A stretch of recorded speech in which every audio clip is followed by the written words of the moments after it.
देखिए, दिल्ली अच्छी तरह समझ रही है।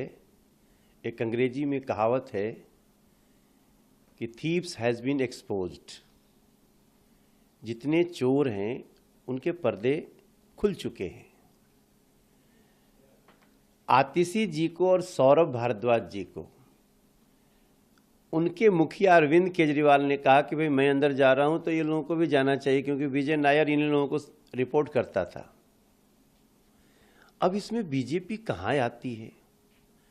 दूसरी बात कि जब आपके मुखिया ने आपको शराब घोटाले में लिप्त कर दिया, उन्होंने कोर्ट में जाके इशारा कर दिया, अब उससे बड़ा कोई गवाह नहीं हो सकता है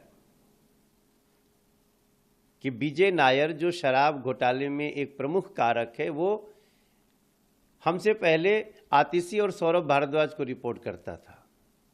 ऑफ कोर्स, जब किंग पिन कह रहा है, इस पूरे घोटाले का सरगना कह रहा है कि ये लोग इन्वॉल्व हैं, इनको रिपोर्ट करते थे, इनसे पूछताछ होनी चाहिए, और फिर उसके बाद तुरंत आतिशी जी का चेहरा उड़ जाता है कोर्ट में।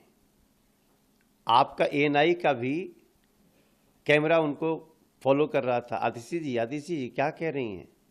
आतिशी जी बिल्कुल साइलेंट, क्योंकि उस समय तो दिमाग काम नहीं किया होगा।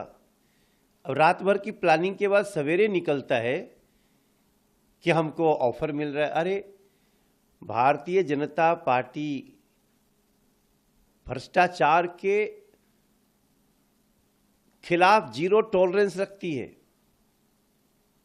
आप लोग कह रहे हैं, वो लोग कह रहे हैं कि भ्रष्टाचारी को लाइए। नरेंद्र मोदी जी का, बीजेपी का स्टैंड है भ्रष्टाचार को हटाइए।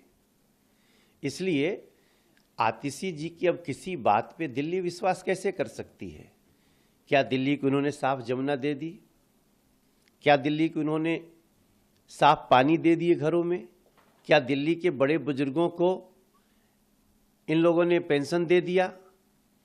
वो कहते हैं ना कि कई बार हमारे दिमाग में आता है कि old tactics stand exposed, so stop lying and explain why you cheated Delhi।